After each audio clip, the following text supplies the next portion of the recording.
Hola, ¿qué tal? Muy buenas noches, bienvenidos. Yo soy María Camila Orozco y esto es Zona Franca. El juicio del siglo en Colombia, el del expresidente Álvaro Uribe Vélez, ganador de 4 de las últimas 5 elecciones presidenciales en el país, tuvo de nuevo un capítulo, esta vez desfavorable para él, para el expresidente, pues la Corte Constitucional decidió que deberá seguir en su condición de imputado.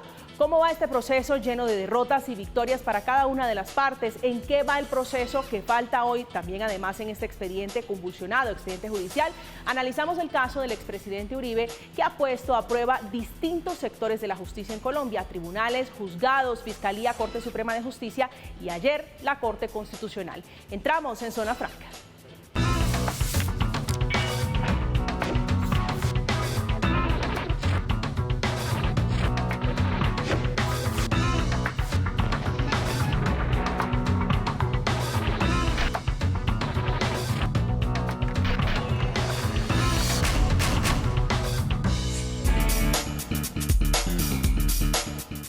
No ha sido una buena semana para el uribismo, hablando en términos de justicia, por este caso, el del expresidente Álvaro Uribe Vélez.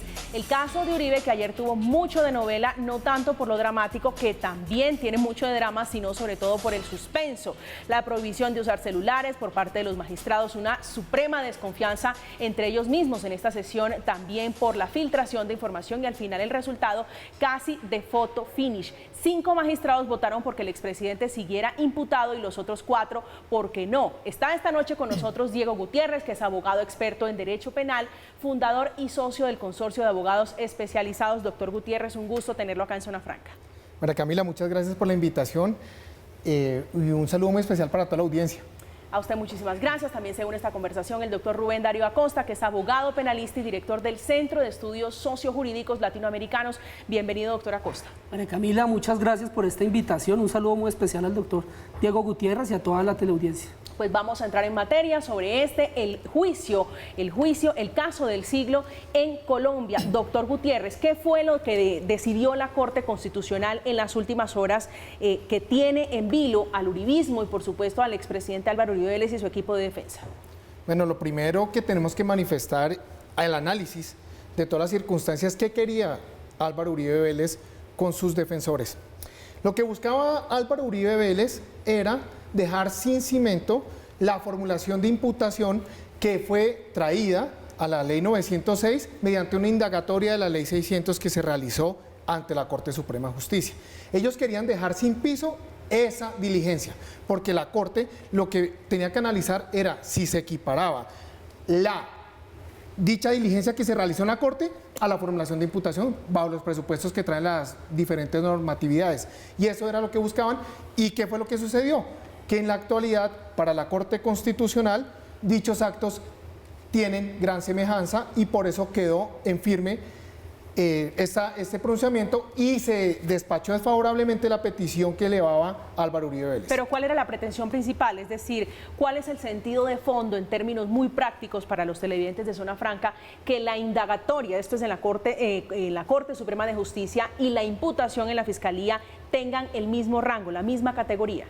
Doctor Gutiérrez. Bueno, cuando uno analiza qué es una indagatoria en Ley 600 y la va a comparar con una audiencia de formulación de imputación en Ley 906, tiene que analizar que las dos tienen un acercamiento procesal y desde ahí empieza en realidad la actuación judicial, es decir, de los jueces. Lo que se pretendía hacer era quitar esa diligencia porque cuando el expresidente renuncia al Senado de la República, pierde ese fuero constitucional del cual gozaba y por el cual la Corte Suprema de Justicia estaba adelantando dicha indagación. Cuando él renuncia, ya queda como cualquier persona normal en manos de la Fiscalía General de la Nación. Lo que pretendía era que empezara de ceros el proceso desde una indagación. Y empezando desde ceros el proceso, la Fiscalía General de la Nación puede optar o por archivar las diligencias, o por formular imputación, o por inclusive solicitar la preclusión. En este estadio procesal nos encontramos en la actualidad en una preclusión que solicitó la Fiscalía General de la Nación, pero sin embargo, si no hubiese habido una audiencia de formulación de imputación, se podían haber archivado las diligencias. Es decir, si hubieran obviado este juez de garantías, este juez de conocimiento en el que está en este momento el expediente, doctora Costa, del expresidente Álvaro Uribe Vélez, pero eso es un tema que vamos a abordar más adelante sobre las implicaciones, el futuro que tiene este expediente. Quiero que hablemos de la decisión que tomó anoche la Corte Constitucional. Bueno, muchísimas gracias. Yo creo que es una decisión que, respetando las reglas de la democracia, hay que acoger de una u otra manera. Creo que no es una pérdida en realidad para el expresidente y ex senador Uribe, porque él fue quien llevó a que precisamente llegara a este estadio del proceso. Él renunció a su fuero y al renunciar a su fuero sabía que se íbamos a someter a un proceso de ley 906. Ahora, con la tutela pretendía que se devolviera prácticamente a la ley 600. Si eso era lo que buscaba, pues no debió haber renunciado al fuero y debió haber seguido ahí, porque pues en ley 600, como lo acaba de mencionar el colega Diego, básicamente el fiscal era quien tenía el poder de decisión, y al tener el poder de decisión no tenía que haber acudido a un juez de control de garantías para solicitar la preclusión. Entonces yo creo que de una u otra manera esta estrategia jurídica era la que se había buscado. Y ahora, una segunda situación, se genera un problema jurídico inexistente con anterioridad, que de una u otra manera también va a generar un precedente. ¿Por qué? Porque no habíamos tenido, por lo menos de forma pública o conocida, ese debate de si la indagatoria era equiparable a la imputación. Entonces ya quedó resuelto, no solamente la Corte Constitucional, la Corte Suprema de Justicia también lo reiteró hace muy poco, y sencillamente lo más democrático para nuestro país es que la decisión se respete, así haya sido la votación 5-4, pero son las reglas de la democracia y en ese sentido creo que hay que respetarlas. Las reglas de la democracia, el uribismo no está muy convencido, no está muy contento con esta decisión, doctor Gutiérrez. Sin lugar a duda, hay mucho malestar con el fallo. Hay que respetarlo, como lo dice el profe Acosta, hay que respetarlo. Claro, tenemos que respetar los fallos, tenemos que respetar los pronunciamientos de los jueces y más de las altas cortes. Pero desde luego yo no comparto en absoluto la determinación que tomó la Corte Suprema, la Corte Constitucional en este entendido. Porque tenemos que ver una situación. Para mí y para muchos colegas hay grandes diferencias entre las dos diligencias, indagatoria y formulación de imputación. Para mí sí se vulneran derechos fundamentales y se supone que la Corte Constitucional, la guardiana de la Constitución Política de Colombia, nos tiene que garantizar esos derechos fundamentales como un debido proceso. Si nosotros observamos un poquito a profundidad ese fallo, vamos a encontrar que la misma Corte está diciendo, si encuentran vulneración, vayan a un juez de control de garantías y planteen la vulneración. Y dice y nos lleva al artículo 10 del Código Procedimiento Penal, Ley 906 del 2004, y dice allá en esa norma, pues encuentren, si van a hallar una pesquisa de ilegalidad o una circunstancia que pueda afectar derechos fundamentales, pues acudan al llamado de un juez constitucional. Y lo chistoso del asunto es que el juez de control de garantías es un subordinado de la Corte Constitucional. Es decir, la Corte Constitucional en este fallo de tutela lo que advierte es que si encuentran algún vicio pueden recurrir a un segundo juez, doctor. Ni siquiera. Lo que pasa es que esto fue vía acción de tutela. Sí. Se niega la acción de tutela, pero lo que dice la misma Corte es, si usted siente que efectivamente sí se le están vulnerando derechos fundamentales, vaya a un juez de control de garantías. Y ese juez de control de garantías va a tomar una determinación, la misma que puede llegar a ser juez de recursos de reposición y apelación. Doctora Costa. Yo difiero un tanto del profesor Gutiérrez con todo el respeto que merece, y es que aquí partimos de dos situaciones. El juez de control de garantías no es ningún subordinado de la Corte Constitucional, porque hay un principio de independencia judicial que lo protege a él para tomar las decisiones que a bien considere. Ahora, la Corte Constitucional, a pesar de que sea un debate muy álgido, da precisamente la posibilidad de que si en algún momento se presentaron vulneraciones de derechos fundamentales, la defensa o la fiscalía, cualquiera de estas partes, pueda acudir a una audiencia innominada, que como bien lo dice el profesor, está en el artículo 10 de la ley 906. Segundo detalle que creo que debe ser acá muy importante, y es que la Corte en cierta medida la defensa del ex senador Uribe, en este caso no sería la primera vez que acudiría a una audiencia innominada para proteger los derechos del expresidente Uribe. Precisamente la libertad se le otorga frente a una solicitud de la defensa al momento de que no se equiparara la medida de aseguramiento de la ley 906 frente a la indagación. Entonces, en ese sentido, precisamente un juez de control de garantías que no está subordinado a la Corte le halló la razón, se le respetaron sus derechos, no se equiparó la medida de aseguramiento y por eso le otorgaron la libertad. Entonces, en este sentido yo creo que uno de los ciudadanos que más garantías ha tenido en el proceso es el expresidente Uribe, y frente a eso no lo estamos atacando, y creo que la comunidad jurídica en general está de acuerdo. A todos los ciudadanos hay que darle precisamente todas las garantías y creo que aquí se las están brindando. Doctor Gutiérrez. Importante señalar que en efecto la Corte Constitucional sí es superior jerárquico del juez de control de garantías. La misma Corte lo definió cuando hizo un análisis transversal a toda la ley 906 del 2004 y en un fallo de constitucionalidad dijo: el juez de control de garantías tiene un superior jerárquico al cual tiene que obedecer, y ese se llama Corte Constitucional. Lo curioso es que si la Corte observa alguna fisura de vulneración de derechos fundamentales, pues simplemente tenía que haberlo resuelto en esa acción de tutela, no dejar, y por qué mencionar que tenemos que ir a una audiencia innominada para solicitar lo mismo que se solicitó ante dicha corporación. A dicha corporación se une a esta hora de la noche a la conversación el doctor Hernando Herrera, que es abogado, actualmente director de la Corporación Excelencia en la Justicia. Doctor Hernando, es un verdadero placer tenerlo acá esta noche. Para mí un verdadero placer también, apreciada María Camila, por supuesto también a los colegas, al doctor Acosta, al doctor Gutiérrez y por supuesto a la gran audiencia de este muy buen programa con tan buena directora. Muchísimas gracias, doctor Hernando. Estamos conversando sobre el expediente del expresidente Álvaro Uribe Vélez y quiero comenzar, retomar esta conversación con usted preguntándole sobre las impresiones que le deja la decisión reciente de la Corte Constitucional. María Camila, lo primero que debemos decir es que es una decisión ciertamente álgida. Fue y se adoptó por un 5-4, eso demuestra pues también desde todo punto de vista el nivel de discusión que hubo al interior de la Corte Constitucional. Con independencia de eso, también deberíamos decir que se trata de un caso inédito, de un caso precursor en el cual la Corte Constitucional, si se quiere, fijó jurisprudencia a futuro para casos similares o análogos a este precisamente que se viene conociendo.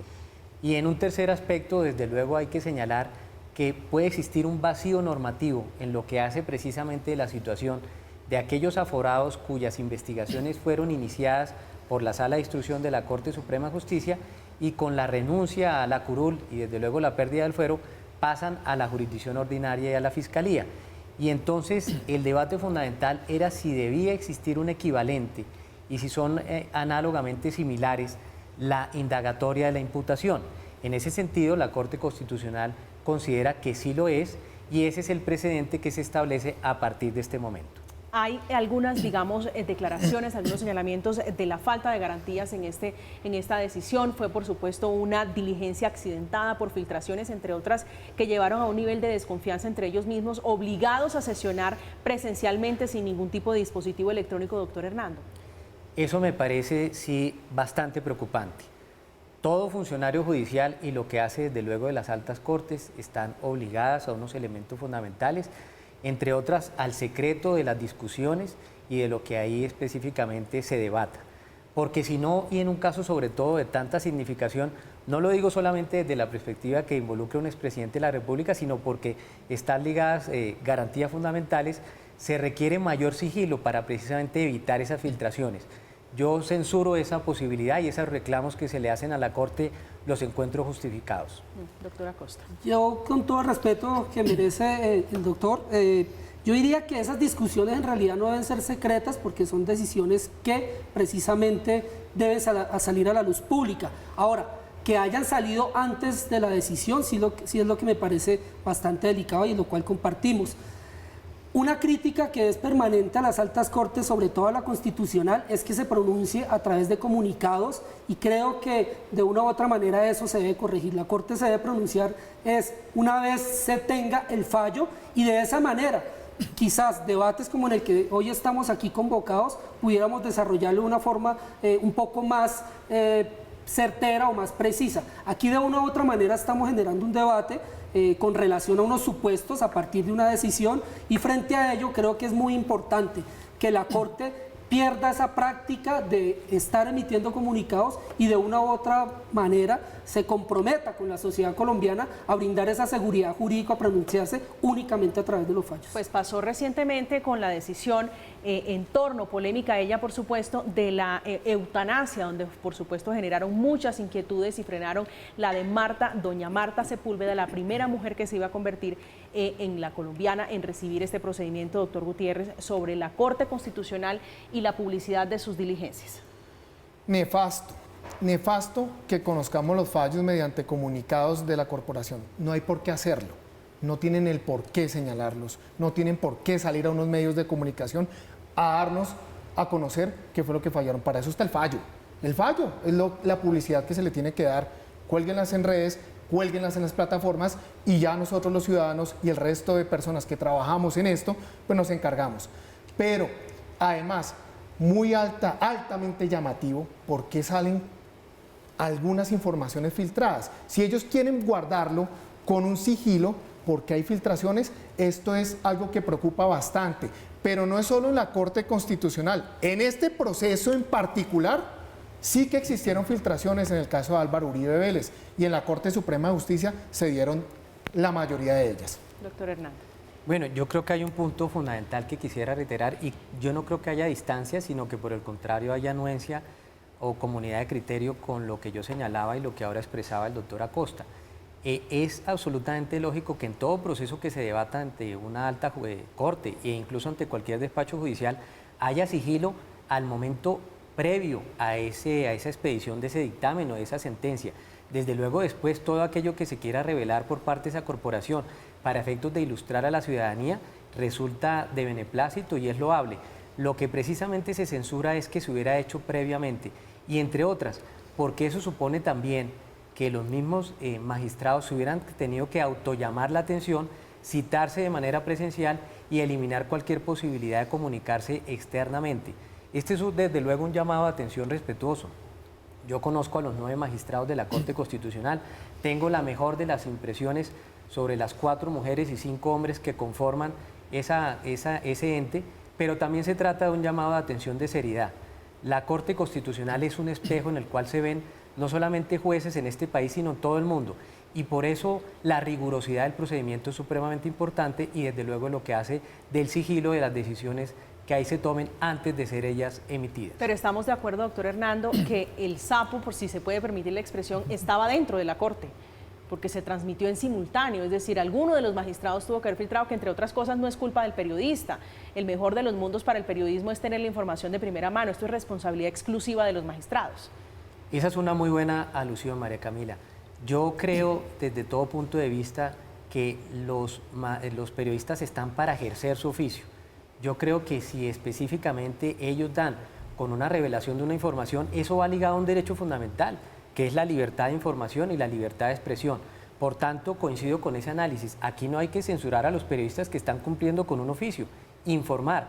Hay que censurar a los funcionarios públicos que desde luego dieron a conocer esas discusiones y su alcance en momento previo antes de adoptar la decisión correspondiente. Pero yo quiero que nos volvamos a meter en la decisión, de fondo de la decisión que pierde, por supuesto, el expresidente Álvaro Uribe Vélez, doctor Acosta, en la Corte Constitucional, porque es una decisión sin precedentes y que abre, por supuesto, un boquete muy grande y una puerta muy grande para los que son en este momento aforados. Así es, María Camila. Bueno, yo considero y comparto lo que han manifestado distintos colegas penalistas con relación a que las características tanto de la indagatoria como la imputación son distintas. Pero en lo que no estamos de acuerdo y en lo que sí coincido con la Corte, incluso con ambas Cortes, es que los fines de ambas son la vinculación al proceso. Al hacerse aquí una vinculación al proceso, de una u otra manera se está garantizando por parte de la indagatoria, incluso esto hay que analizarlo desde el caso concreto, aunque la decisión tenga efectos erga omnes, por tratarse de una decisión de la sala plena, pero aquí hay una situación particular, y es que al ex senador se le manifestó en la indagatoria tanto los hechos jurídicos como la situación fáctica de la cual estaba siendo procesado. Ahora, la Corte Constitucional en esta misma decisión le dice, si ustedes consideran que de una u otra manera ese requisito frente a la claridad de los hechos jurídicamente relevantes, que esto es una especulación porque no conocemos la decisión, pero que se deriva precisamente cuando la Corte le dice, acuda a una audiencia innominada, si usted cree que se vulneraron algunos derechos fundamentales, y entre otras, lo fundamental también dentro de esta decisión es que dice, aquí las dos leyes están respetando la Constitución, la Ley 600 y la Ley 906, no porque sí, pero esto es un pare, un alto, un pare en seco a los congresistas que tienen esa mala costumbre de renunciar al fuero y pasar a manos de la Fiscalía. Eso es lo que deja abierto este fallo. Quizás no es una mala costumbre, porque es el derecho, es un derecho que ellos tienen de renunciar al fuero. De una u otra manera, precisamente yo no veo acá una derrota del uribismo, lo que veo acá es la precisión frente a una garantía que pueden tener ellos. Si el uribismo, si en este momento la defensa del senador Uribe quiere que se le dé tratamiento de Ley 600, pues nunca debió haber renunciado al fuero y de esa manera hubiera continuado el proceso. Doctor Gutiérrez. Importante señalar, cuando un congresista goza del fuero, se supone que ese fuero es para brindarle mayores garantías. ¿Por qué? Lo va a investigar y lo va a juzgar la más alta corporación, los más calificados en todo el sistema judicial. Sin embargo, con todo y ello, cuando uno observa que una persona renuncia a ese fuero con la finalidad de llegar a la Fiscalía General de la Nación, le está abriendo más posibilidades de garantías. Observemos por qué. Cuando el fuero cubre esa indagación y ese juzgamiento allá en la Corte Suprema de Justicia, estos aforados no tienen acceso a un recurso extraordinario, por ejemplo, como es la casación. Cambio, si llegan a la Fiscalía General de la Nación, quienes van a ser investigados en la Fiscalía General de la Nación, acusados ante los jueces de la República y juzgados ante estos jueces, van a tener en primera instancia ese juzgador, segunda instancia, inclusive ese recurso extraordinario de casación. Entonces, cuando observamos que ellos renuncian es en búsqueda de mayores garantías. No es por dilatar. No es por dilatar, porque simple y llanamente las mismas decisiones que se toman allá se pueden tomar acá. Es lo mismo. Doctor Hernando, ¿por qué esta decisión es, digamos, generalizada, mete en la misma bolsa a todo el mundo si se supone que las decisiones, fallando una tutela, sea a favor, sea en contra, son interpartes, es decir, responden solamente a una causa? Ese es un muy buen punto en materia de derecho constitucional. Y yo diría, María Camila, lo siguiente. Por supuesto, como bien se ha indicado, la tutela tiene efectos entre las partes que concurren a ese específico proceso. Pero también la misma jurisprudencia constitucional ha señalado que esas sentencias pueden extenderse a casos análogos, similares, gemelares o parecidos, como en efecto pasará en este evento. Y así entonces la Corte Constitucional en esa jurisprudencia de cuño atrás ha señalado que cuando hay identidad en esas causas y en las situaciones jurídicas y de facto que se están discutiendo, se pueden aplicar y se puede buscar la extensión de esa jurisprudencia. Y por eso es que con buena precisión se ha dicho que esta jurisprudencia va a replicar a otros casos. Yo quisiera además también, porque a partir de las reflexiones del doctor Gutiérrez y del doctor Acosta, me surge una adicional, y es la preocupación de que existan dos sistemas de juzgamiento. ¿Será que no llegó entonces el momento para efectos de que incluso en aquellos casos de investigaciones y juicios a los aforados que sigue la Honorable Corte Suprema de Justicia, la Sala de Instrucción, la Sala de Juzgamiento, no será el momento entonces de adecuar esa norma anquilosada, si se quiere anterior, inquisitiva, de la Ley 600 para hacerla más garantista? Si hay un elemento en el cual estamos de acuerdo los penalistas y los constitucionalistas, es precisamente que el derecho penal debe estar rodeado de garantías. Y desde luego, la Ley 906 lo genera más que esa anterior ley, la Ley 600. Yo veo ahí una contradicción con el respeto que merece el doctor Hernández. Voy a plantearla en dos sentidos. La primera es que esta tutela tiene una característica particular y no es interpartes, porque de una u otra manera fue una tutela seleccionada por la Corte donde se decidió en sala plena. ¿Qué quiere decir ello? Que no por analogía se va a estudiar o se va a aplicar por otros casos, sino porque su producto es de una sentencia de unificación. ¿Esto qué quiere decir? Que está de una u otra manera saldando un debate que estaba pendiente o un problema jurídico que no se había presentado antes, precisamente por la vigencia de 2 sistemas penales. Ahí está la primera. Pero, doctor Rubén, tengamos en cuenta una circunstancia. Sí, es un debate que no se había gestado con anterioridad porque antes se realizaba esta práctica sin ningún inconveniente. Simplemente la Corte llama la atención en esta circunstancia por ser un tema el más debatido de Colombia. Inclusive es un caso de connotación nacional e internacional. Entonces no podemos permitir que la Corte se nos preste a circunstancias de connotación para ahí sí tomar determinaciones. No, yo creo que el derecho es para absolutamente todos los ciudadanos, independientemente que hayan sido senadores, expresidentes de la República. Y ese es el gran problema que tenemos en este caso en particular.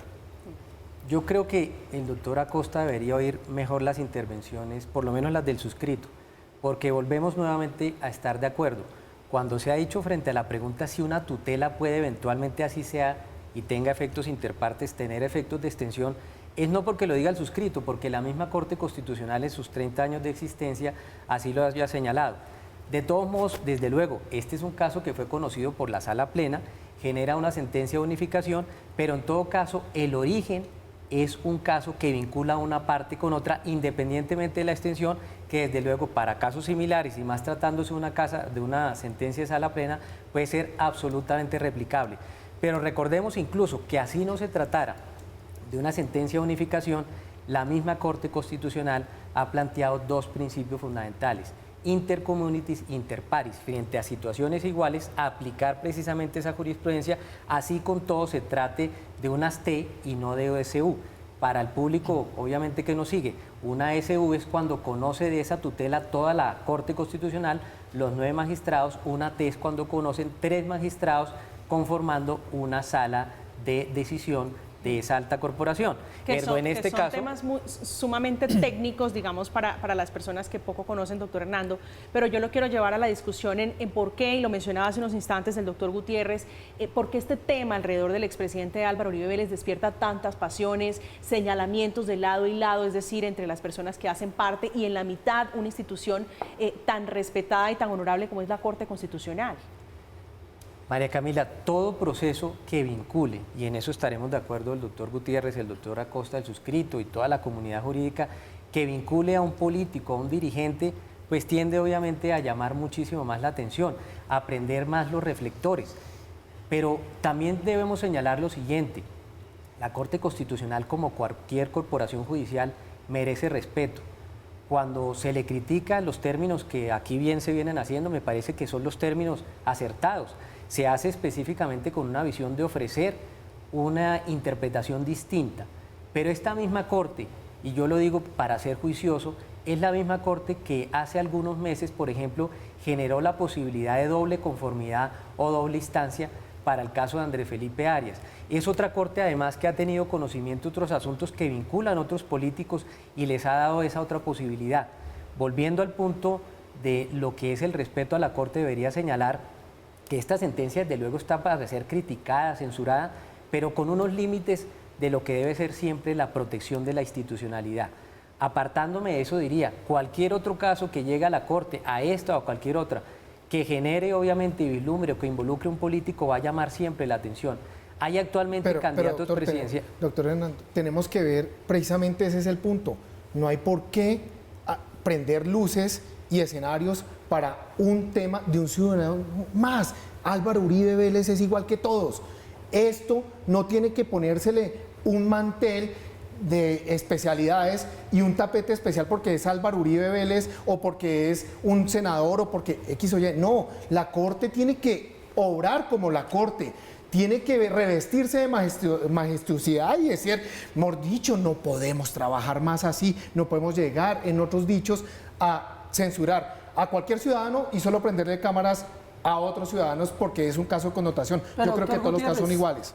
Con todo respeto, esto no ha sido un tema que la Corte Constitucional o de Suprema hayan prendido las luces por tratarse de Álvaro Uribe. Creo que de una u otra manera la estrategia del senador a su inicio precisamente fue llevar esto incluso a instancias internacionales donde creo que hace poco una decisión que también le estaría afectando. Entonces, de una u otra manera, la estrategia también defensiva de él ha sido cuestionar a las Cortes cuando las decisiones no le favorecen, pero aplaudirlas cuando sí la favorecen. Me explico, ¿cuándo la aplaudió, por ejemplo, la Corte Suprema de Justicia?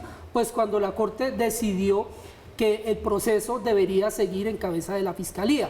En ese momento, ahí sí cambió su tesis de que no habían garantías para aplaudir una decisión de la Corte. Entonces, aquí lo que no se puede permitir es que un sujeto o una persona que está siendo procesada pretenda someter a la justicia, a las altas cortes, que es donde ningún ciudadano, ojo, ningún ciudadano del común ha logrado que su caso en etapa de investigación lo conozcan las altas cortes. Aquí el señor Uribe sí lo ha logrado y frente a eso no lo estamos criticando. Precisamente cuando son las altas cortes las que están estudiando el caso es porque se le está brindando mayor garantías. Entonces, en ese sentido, yo considero que el juego en el que están en este momento ha sido el juego propiciado por el señor Uribe y no ha sido una estrategia como así lo pretenden ver algunos sectores políticos para enlodar el nombre. Ahí están las garantías, el proceso puede continuar. Es más, si creen que sigue habiendo un debate, no insistan en la preclusión, basen y debaten en el juicio oral. Hay un punto, María Camila, que yo quisiera citar y que creo que hace confluir, aunque parecieran distintas o disímiles las opiniones del doctor Acosta y el doctor Gutiérrez. Son dos premisas fundamentales con las que yo me caso. Primero, no fue la Corte Constitucional, coincido con el doctor Acosta, la que llamó la atención y la que prendió la alerta sobre este caso. Es precisamente porque a la opinión pública en general le llama la atención este tipo de casos y desde esa perspectiva me parece que también los ciudadanos merecen esa información, desde luego con las limitaciones que antes citábamos, conforme a que no sean las mismas cortes las que terminen filtrando. Pero hay un punto con el que coincido con el doctor Gutiérrez. Todo caso de cualquier ciudadano, por encumbrado, por las posiciones políticas que haya asumido, es un caso que hay que verlo con el respeto al debido proceso y a las garantías procesales. Y en ese sentido, no porque esté inmiscuido un político, hacerlo de manera distinta. Pero yo creo que eso sería un buen resumen para decir que en esos dos aspectos estamos claramente de acuerdo.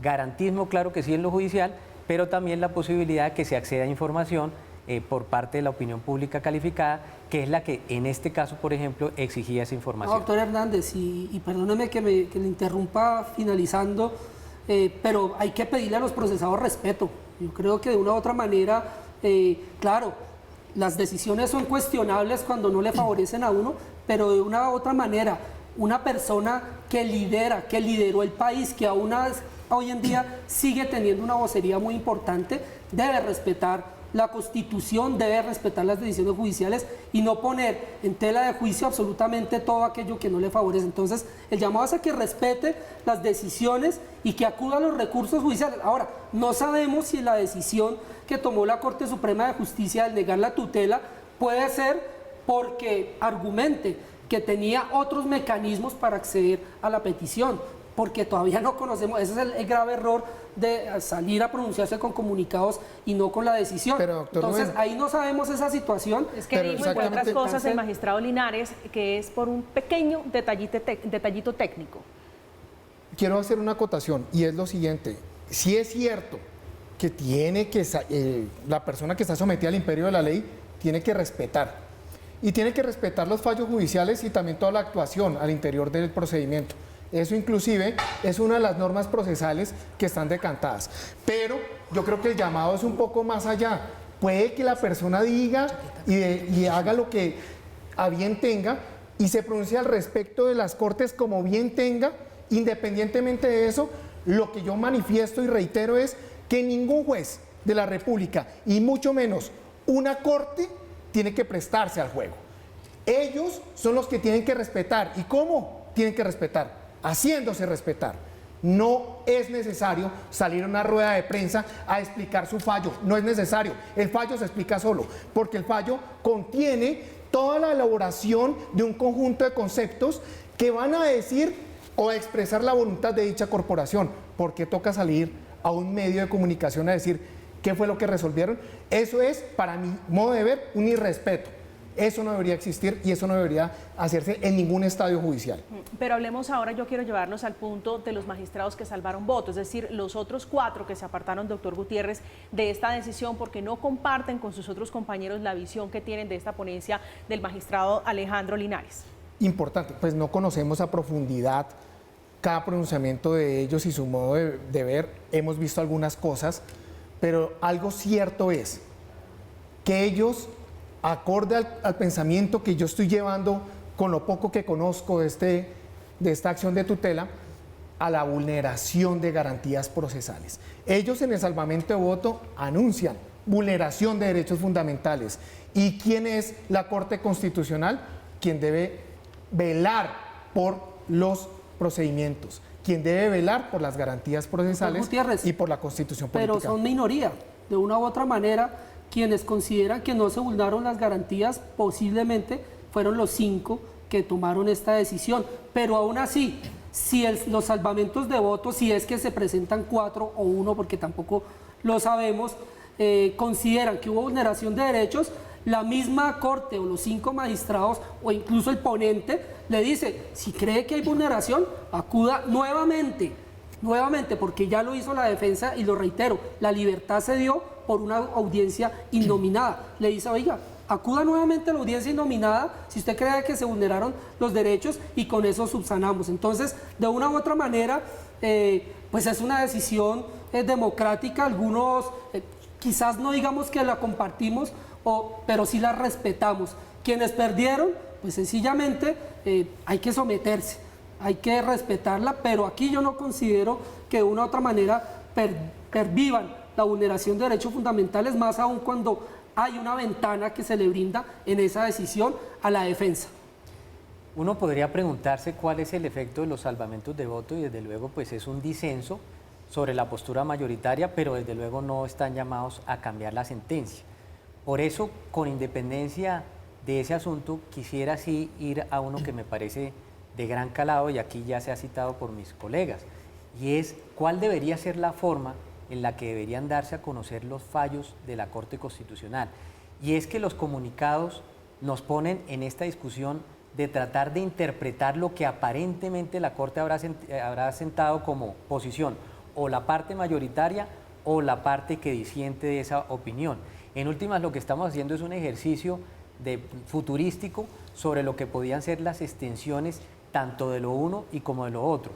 La pregunta entonces a hacerse es, ¿no ha llegado más allá del caso Uribe, que es un caso pues de los muchos otros que conoce la Corte, no ha llegado entonces el momento de llegar a esa reflexión, que se conozcan los fallos de esa corporación cuando estén listos, suscritos y con los salvamentos de voto? Yo creería que sí. Doctor Gutiérrez. Insisto, esto es suficiente con una publicación en la página web de la corporación. No hay necesidad de hacer otro medio publicitario y mucho menos salir a explicar por qué toman esa decisión. Pero la publicación de la sentencia, doctor Diego, no un comunicado. Claro, sin lugar a duda, pero es que a nosotros tienen que dársenos a conocer es el fallo y con eso nos comunicamos de la decisión, pero no explicar por qué llegaron a esa conclusión. Pero ¿no le parece que brinda mucho más garantías, digamos, mucha más transparencia, mucho más tranquilidad a las personas que de lado y lado, digo, uribistas y antiuribistas, siguen este proceso judicial? Es que volvemos al mismo juego, caso Álvaro Uribe Vélez. En realidad es porque es el caso Álvaro Uribe Vélez. Si nosotros vemos, por ejemplo, lo que sucedió, creo que fue hoy o ayer, sobre la imposición de una medida de aseguramiento de unos muchachos de la primera línea y ese cuento, no me imagino el juez que tomó la decisión de imponer la medida de aseguramiento saliendo a medios de comunicación a explicar su fallo. Es que es precisamente eso, todos somos iguales, en realidad no hay por qué explicar los fallos, simplemente se hablan con las providencias. Hay un elemento fundamental y volviendo al punto de más allá del caso del expresidente Uribe Vélez. Hace poco, María Camila también lo comentaba, esa discusión sobre la aplicación en ese entonces de la sentencia que derivó la eutanasia para aquellos casos distintos a las enfermedades terminales. Y desafortunadamente, y debo censurarlo, el ministro de Salud, gran desconocedor de lo que en principio es su función, señalaba específicamente que los fallos de la Corte, o que ese fallo en particular no era obligatorio porque todavía no se conocía. La misma Corte le señaló que el fallo era obligatorio desde el mismo momento en que se había adoptado la decisión y se daba a conocer el comunicado. Pero más allá de eso, lo que ahí se está visualizando y viendo es que si no existen fallos concretos con sus salvamentos de voto, existirá siempre esa discusión sobre la presunta vigencia que tenga un fallo. Por ende, yo coincido plenamente con mis colegas. Tiene que existir desde todo punto de vista, de manera oportuna, la notificación de sentencias y no de comunicados. Estamos en Zona Franca, estamos con el doctor Hernando Herrera, el doctor Rubén Darío Acosta y Diego Gutiérrez, 3 abogados expertos, conocedores en el ámbito penal y constitucional, también hablando de el expediente, el proceso judicial del siglo en Colombia, el del expresidente Álvaro Uribe Vélez, duramente golpeado esta semana por varias decisiones judiciales que no le favorecen. Ya regresamos, vamos a hacer una pequeña pausa, esto es Zona Franca, no se muevan.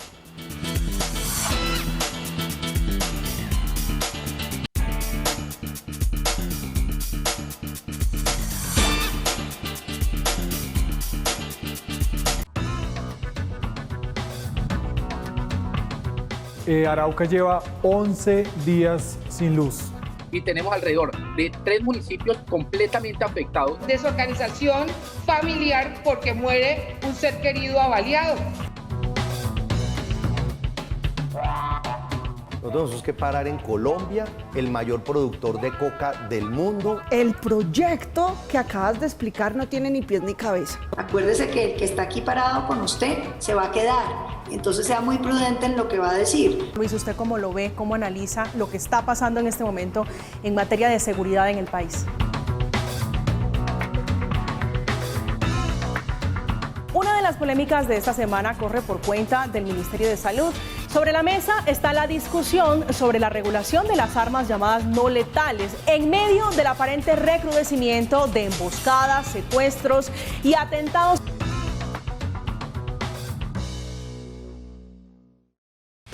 En Red Más, somos más análisis, más transparencia y más credibilidad. Nuestras audiencias lo confirman con el noticiero más visto de televisión por suscripción en Colombia. Porque conocer las noticias es bueno, pero entenderlas es mejor.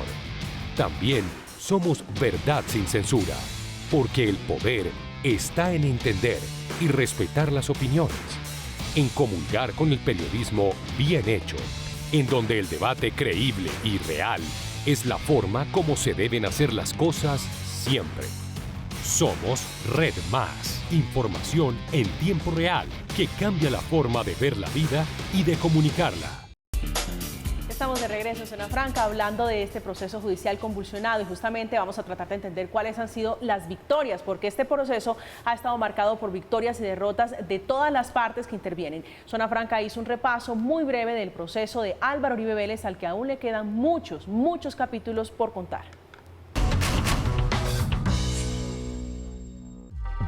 El juicio del siglo en Colombia ha tenido triunfos y derrotas para el expresidente Uribe, el ganador de 4 de las últimas 5 elecciones. Su primera derrota fue en agosto del año pasado, cuando la Corte Suprema de Justicia ordenó su detención domiciliaria preventiva. Hoy fui reseñado como preso número 1.087.985 por confrontar testimonios en mi contra comprados por FARC, su nueva generación y sus aliados. Luego de la decisión de la Corte, el expresidente renunció a su curul como senador, lo que se tradujo como otra derrota para él por lo que había dicho en el pasado. La medida de aseguramiento con detención domiciliaria con la violación de 8 garantías procesales con interceptaciones ilegales y dolosas anulan cualquier expectativa de poder regresar al Senado. Ya como ex senador y dedicado de lleno en su defensa, al expresidente le llegó un bálsamo en todo este proceso. Logró que su caso lo investigara la Fiscalía General de la Nación y no la Corte Suprema de Justicia, un tribunal que históricamente ha sido un enorme contradictor del expresidente. Y después de esto le llegó otro respiro. Logró tumbar la medida de aseguramiento que había en su contra. Pero el caso ha seguido con altas y bajas para cada una de las partes y ayer fue el turno de una nueva victoria para la contraparte del expresidente. Reivindica todo lo adelantado de manera rigurosa, muy seria por parte de la Corte Suprema de Justicia en el caso que se sigue contra el ciudadano Álvaro Uribe Vélez. La Corte Constitucional decidió que Uribe Vélez debía seguir en su condición de imputado, lo que en términos simples significa que la Fiscalía no puede archivar su proceso. Revocar la sentencia proferida por la Sala de Decisión Penal del Tribunal Superior del Distrito Judicial de Bogotá desde el 26 de enero de 2021 y en su lugar negar la acción de tutela del ciudadano Álvaro Uribe Vélez. Como todo en este caso, cada derrota o victoria va acompañada de sus grises. Por ejemplo, la contraparte del expresidente celebró la decisión de ayer, pero expresó que de igual manera los tiempos van corriendo para una posible preclusión del caso. Así va el juicio del siglo en Colombia, un caso al que le faltan muchos capítulos.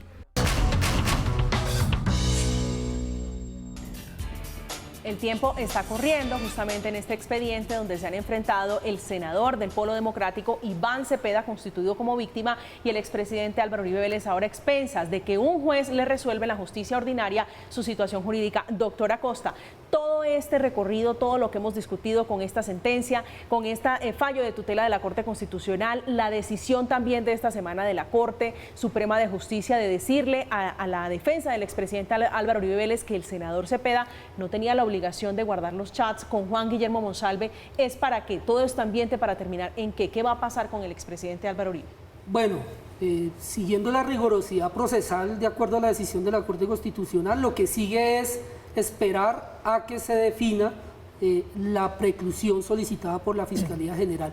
Una vez se tome la decisión, si le hayan la razón a la Fiscalía, pues hasta ahí básicamente llegaría. Preclusión es que el proceso termine definitivamente. Básicamente, entonces hasta ahí llegaría. Si no, hay varias posibilidades. La primera de ellas es que hay una obligación que se le establece a la Fiscalía de allí y es presentar el escrito de acusación, dado que ya quedó establecido que quedó imputado.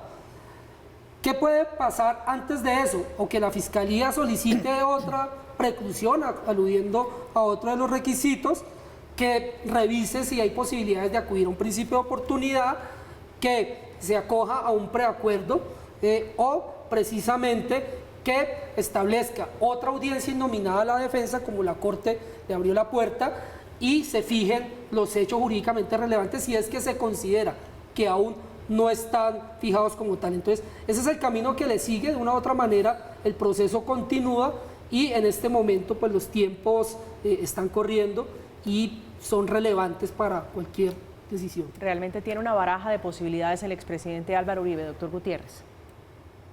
Para mí, y muchos comparten esta posición, esa puerta que dice la sentencia de recurrir a un juez de control de garantías para debatir sobre esta circunstancia, esto ya se surtió, porque eso ya se planteó ante un juez de control de garantías. Precisamente se apeló dicha decisión, llegó a segunda instancia y precisamente a ese fallo de segunda instancia es que se instaura una acción de tutela por considerar vulneraciones de derechos. Entonces, yo creo que ya la Corte lo que resolvió en este fallo fue cerrar la puerta, porque por más que se vuelva a solicitar una audiencia de control de garantías, vamos a llegar al mismo punto. Podemos, juez de control de garantías, si llega a negar, vamos en apelación, llega a negar, nos podemos ir nuevamente con una acción de tutela y va a pasar exactamente lo mismo y el mismo recorrido. Eso confirma que al expresidente se le han dado muchísimas garantías que un ciudadano común no hubiese podido tener. Claro, pero las garantías hay que entenderlas desde otro punto de vista. Eso es brindarle oportunidades judiciales para que intervenga y busque garantías. Pero el señalar que exactamente la indagatoria es igual a una audiencia de formulación de imputación, vamos a encontrar huecos gigantes que desde mi punto de vista van a generar una vulneración de derechos fundamentales. Por ejemplo, no vayamos lejos, la relación clara de hechos jurídicamente relevantes que se tiene en la audiencia de formulación de imputación no es igual en la indagatoria, porque además, entre otras cosas, es una persona que está sentada en el banquillo y se le está interrogando, se le está hablando y preguntando sobre los hechos. Eso no sucede en una audiencia de formulación de imputación. Relevantes. Pero tenga en cuenta una circunstancia muy particular, doctor, de los hechos jurídicamente relevantes, pero además en el sistema de audiencia de formulación de imputación. Esta conversación está muy técnica entre abogados. ¿Qué son hechos jurídicamente relevantes? Pongámoslo en un ejemplo. En español. Pongámoslo en un ejemplo, María Camila, para que todos lo podamos comprender. Un hecho indicador es una circunstancia que nos va a indicar algo al interior de la comisión de unos hechos o de una conducta. Por ejemplo, un carro va a toda velocidad, atropella a una persona y cae la placa del vehículo en el lugar de los hechos y este se fuga. Con la placa del vehículo, lo único que vamos a determinar es un hecho indicador quién es el dueño de ese vehículo, pero no podemos decir que por ser el dueño de ese vehículo era la persona que iba manejando. El establecer que la persona iba manejando y quién era el que iba manejando, eso ya es un hecho jurídicamente relevante. Entonces, fíjense la profundidad del hecho jurídicamente relevante. Vamos un poco más allá, pero además, entre otras cosas, en una audiencia de formulación de imputación, al comienzo del sistema procedimiento penal que tenemos en la actualidad, ley 906, más vigente o más bien, o más usado, porque hay todos otros sistemas activos todavía, vamos a observar una circunstancia, y es que al comienzo la imputación solo era un acto de mera comunicación de la Fiscalía General de la Nación, pero hoy en día, por desarrollos jurisprudenciales de la misma Corte Constitucional y Corte Suprema de Justicia, han señalado que eso ya no es una mera comunicación. La Fiscalía General de la Nación no puede llegar y decir y contarnos el cuento y el chisme como quiso. No, para eso está un juez de control de garantías y tiene un control excepcional hacerle a esa imputación. Es decir, hay un control. En una indagatoria, ¿cuál es el control? Es el mismo funcionario el que está tomando la decisión.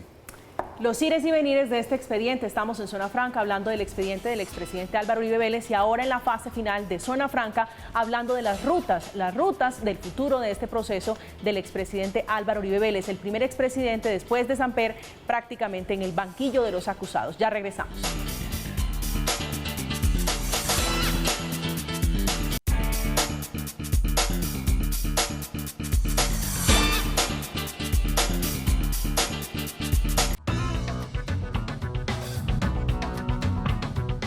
Arauca lleva 11 días sin luz. Y tenemos alrededor de 3 municipios completamente afectados. Desorganización familiar porque muere un ser querido avaliado. Nosotros tenemos que parar en Colombia, el mayor productor de coca del mundo. El proyecto que acabas de explicar no tiene ni pies ni cabeza. Acuérdese que el que está aquí parado con usted se va a quedar. Entonces sea muy prudente en lo que va a decir. Luis, ¿usted cómo lo ve, cómo analiza lo que está pasando en este momento en materia de seguridad en el país? Una de las polémicas de esta semana corre por cuenta del Ministerio de Salud. Sobre la mesa está la discusión sobre la regulación de las armas llamadas no letales en medio del aparente recrudecimiento de emboscadas, secuestros y atentados.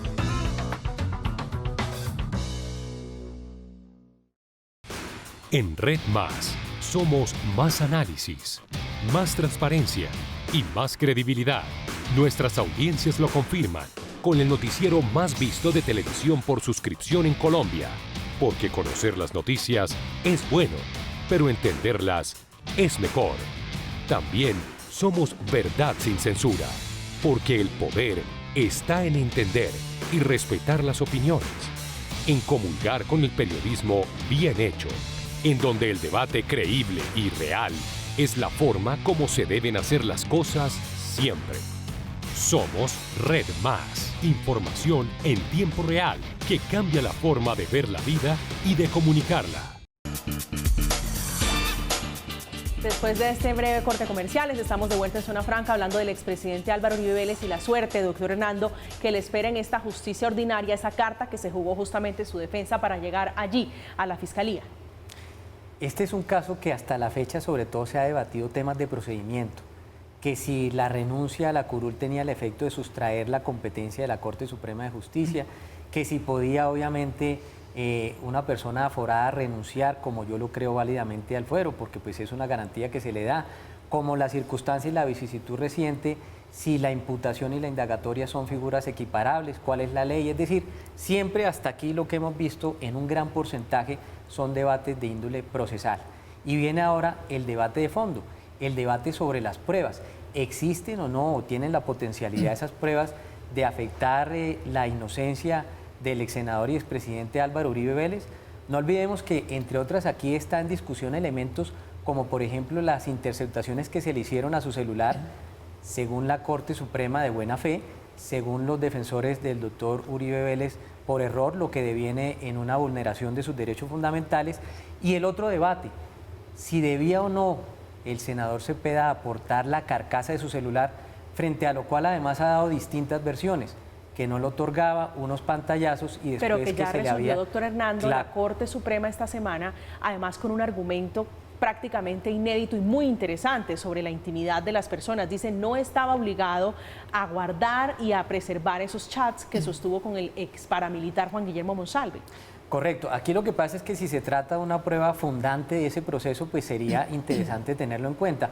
Pero lo que quiero decir es que más allá de los debates procesales sobre los cuales existen diferentes tesis, aquí hemos visto la del doctor Acosta, también la del doctor Gutiérrez, y en materia jurídica eso es enriquecedor, pero viene el debate de fondo sobre el tema de las pruebas y desde luego sobre la determinación que adoptó la Fiscalía si este proceso debe o no precluirse o archivarse.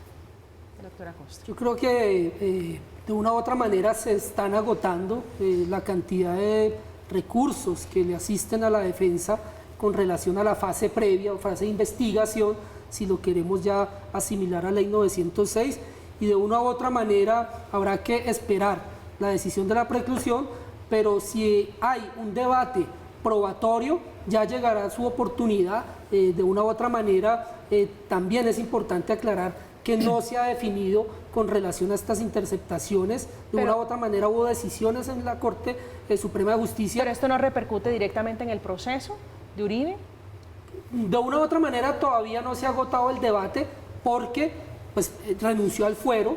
¿Qué quiere decir que renuncia al fuero? Que se va a Ley 906 y llegará el momento, ya sea en la preparatoria para alegar una exclusión probatoria con relación a las interceptaciones, donde un juez tomará la decisión, o si se llegan a admitir, pues ya llegará también el debate en fase de juicio oral. Entonces, ese es un problema que creo que no se ha zanjado y que de una u otra manera sigue teniendo las garantías. Ahora, cuando alegaban que no se había podido contrainterrogar a Monsalve, que a los otros testigos, pues tranquilos, no pidan preclusión, porque si hay debate, pues vayan a juicio, que esa es la oportunidad procesal de la 906 que la defensa escogió. Rápidamente, doctor Gutiérrez, su conclusión sobre este asunto.